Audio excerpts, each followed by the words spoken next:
Hello and welcome. Today let's talk about top 3 investment instruments which yield high returns and at the same time pose low risks. These so-called savings cum tax saving instruments are meant for individuals who are resident Indians. These instruments encourage savings habit among individuals and also provide tax saving benefits under Section 80C of Income Tax Act.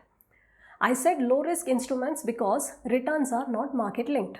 Also, these are long-term investment options offering high and guaranteed returns. Rates of interest are determined periodically by the government and these are quite high in comparison to some of the other investment options like FD.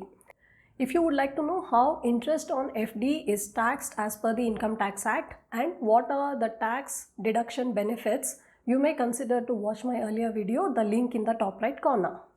So basically these 3 instruments are for those who are risk averse, that is those who are reluctant to take risks. On the other hand, if you are willing to take moderate risks, then you may consider to invest in mutual funds, and if you are not risk averse, that is if you are interested in investing in high risk instruments, then you may go for stock market investments. But if you are looking for safe investment options which relatively offer higher returns, then this video might help you make a better decision. So in this video, first let's find out which are these 3 instruments. Next, we'll talk about each of these in detail. Then we'll understand how we can make investment in these accounts and some tax planning tips in the end. But before we begin, if you haven't already, do consider to subscribe to my channel for more videos. Now back to the topic. First, let us see what 3 instruments am I talking about. First, Public Provident Fund, PPF in short. It is a tax-free savings scheme which helps you earn guaranteed interest, which is also tax-free. Second one is sukanyasamriddhiyojana, SSY in short. This is also a tax-free saving scheme for welfare of girl child. Third, Senior Citizen Savings Scheme, SCSS in short. This is also a saving scheme to earn guaranteed retirement income. Now let us go through each of these savings scheme in detail, starting with PPF.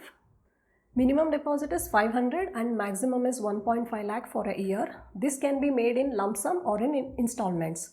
For example, if you want to make a lump sum payment of 1.5 lakh, you may consider to do that, or you can consider to invest 1000 rupees per month in 12 installments. But minimum deposit is 500 for a year. Maturity period is 15 years, but this can be extended for a further period in a block of 5 years. For example, it can be extended for 20 years, 25 years and so on. Rate of interest at present is 7.4% per annum. This is computed monthly but credited annually at the end of the financial year. Deposit that you make into your PPF account qualifies for 80C deduction under Income Tax Act. Interest that you earn on deposits that you make into your PPF account is tax-free. Next is premature closure, that is you can close PPF account before completion of maturity, and this starts from 6th year onwards, and this can be done for specific reasons like higher education, treatment of disease, or when there is a change in status of residency, that is when you become NRI, etc., in which case interest would be 1% less. Let's say for example you have opened your PPF account and contributed for 5 years, and let's assume rate of interest for first 5 years is 7.1% per annum. If you close your account in the 6th year, then you would get interest at 6.1% per annum for 5 years. Further, you can avail loan up to 25%, and this starts from 3rd year up to 6th year, and repayment period would be 3 years. Partial withdrawal up to 50% is permitted from 7th year onwards. An individual can open only one PPF account. Next, let's talk about sukanyasamriddhiyojana. You as a parent can open sukanyasamriddhiyojana account in the name of your resident girl child who is less than 10 years. So if you have a daughter who is less than 10 years, then you are eligible to open this account. This account can be opened for a maximum of 2 children in the family. So if you have 2 daughters, you can have 2 accounts, but One daughter can have only one account. Minimum deposit is 250 rupees and maximum is 1.5 lakh for a year. This deposit has to be made for 15 years, but maturity will be on completion of 21 years from the date of opening of account. That is, you make payment for 15 years, but you earn interest for 6 more years and you get the proceeds after 21 years. Rate of interest at present is 7.6% per annum. This is credited annually. Deposit into SSY account 2 qualifies for ATC deduction, and whatever interest that you earn is also tax free. Partial withdrawal up to 50% is permitted for higher education when your child is of age 18 years or when she completes 10th standard, whichever is earlier. Third and the last instrument is Senior Citizens Savings Scheme. First, see who can open this account. Individuals who are of age 60 years or more, retired individuals who are 55 years or more but less than 60 years, personnel of defense services who are of age 50 years. Minimum deposit is 1000 rupees and maximum of 15 lakh.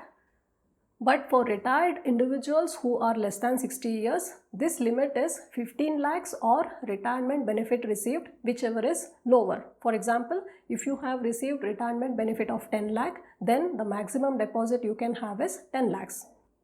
You can have multiple accounts, but total of deposits in all of the account has to be within the overall limit of 15 lakhs. Further, you can make only one deposit in one account. Maturity period is 5 years, but this can be extended for a further period of 3 years. Rate of interest at present is 7.4% per annum. This is credited quarterly. Deposit that you make into SCSS account qualifies for ATC deduction under Income Tax Act, but interest that you earn on these deposits is taxable. Premature closure is possible after 1 year, but interest would be deducted from 1 to 1.5% depending upon the period after which you close the account. If you close your account within 1 year, then you will not earn any interest. Partial or multiple withdrawals are not permitted under SCSS account. Now that we have understood the basics, let's see how can we invest in these instruments if we want to. You have two options to open the account. First, by submitting application to your bank or post office in Form 1. This is Form 1. You may fill up relevant information and sign the form. To get this form, you may either approach your bank or post office or download from the internet. I'll leave the link in the description.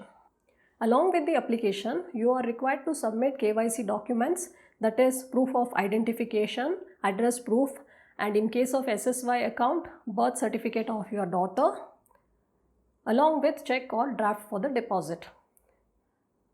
Here, date of deposit would be the date of encashment. So it usually takes about 2 to 3 days for clearance of check or draft. So if you are planning to make investment at the end of the financial year, then ensure that you consider this time lag before you make investments. In case of PPF, you have another option. You can open PPF account instantly online by logging into your bank's net banking portal. You can submit the application online, upload KYC documents, make payment to instantly open PPF account. I have earlier told that these instruments are for resident individuals. What if you are an NRI, or what if you become NRI after you open any of these accounts? Let's see. Whether it is Public Provident Fund, Sukanyasamriddhiyojana or Senior Citizen Savings Scheme, NRIs can't open these accounts. But if you become NRI subsequently, that is, you become NRI after you open any of these accounts, then in case of PPF, you can continue this till maturity, that is for 15 years, or you have an option to close it after completion of 5 years, but no extension is possible. In case of SSY, if your child becomes NRI, then you will not earn any interest and this account would be considered as closed.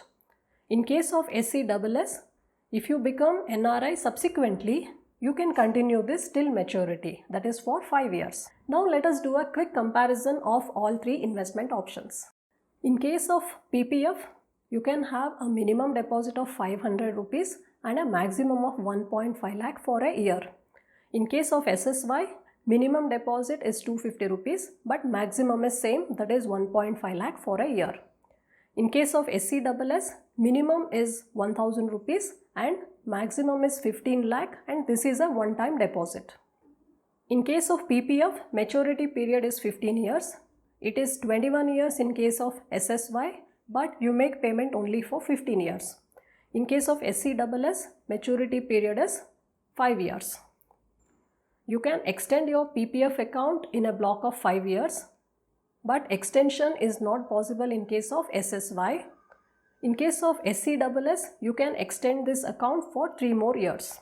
Rate of interest at present in case of Public Provident Fund is 7.1% per annum, and this is 7.6% in case of SSY and 7.4% per annum in case of SCSS. Deposits made in all these accounts are eligible for deduction under section 80C. Whatever interest that you earn on deposits made in your PPF and SSY accounts are tax free, while the interest that you earn in your SCSS account is taxable. But there are certain situations in which this will not be taxable. We will discuss this in the tax planning section of this video. Premature closure is possible in case of PPF from 6th year onwards for specified reasons like higher education, treatment of disease, etc. In case of SSY, premature closure is possible in the event of death of the account holder. In case of SCSS, you can close this before maturity after 1 year subject to deduction of interest. You can't have joint account in case of PPF and SSY, but in case of SCSS, you can have accounts in your individual capacity as well as a joint account with your spouse. In case of PPF, partial withdrawal is permitted up to 50% from 7th year onwards. In case of SSY, up to 50% partial withdrawal is permitted for higher education and no such partial withdrawal benefits in case of SCSS. We have now reached the last part of the video, that is tax planning.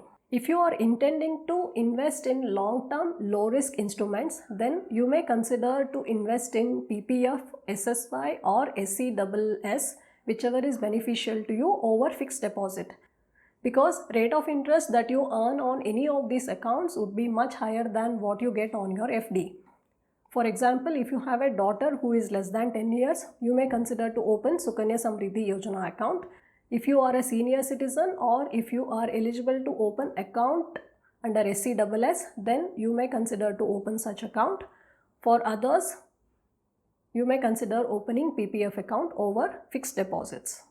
Whether it is PPF or SSY, ensure to make payments on or before 5th of every month to get maximum tax-free income. This is because the interest that would be computed would be on the balance on 5th of the month or end of the month, whichever is lower. So for example, if you make your payment after 5th, then the balance on 5th would be lower. So your interest would be computed on the balance on 5th. So it is always beneficial for you to make payment on or before 5th of every month.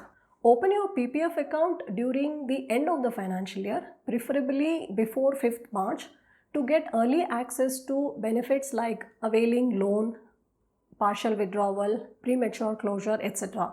That is because even though you open your account say on 1st March, by 31st March of the same year, the first year would be completed. So you would get early access to availing loan. For example, if you want to avail loan, it would start from 3rd year onwards. So you would get early access to such benefits.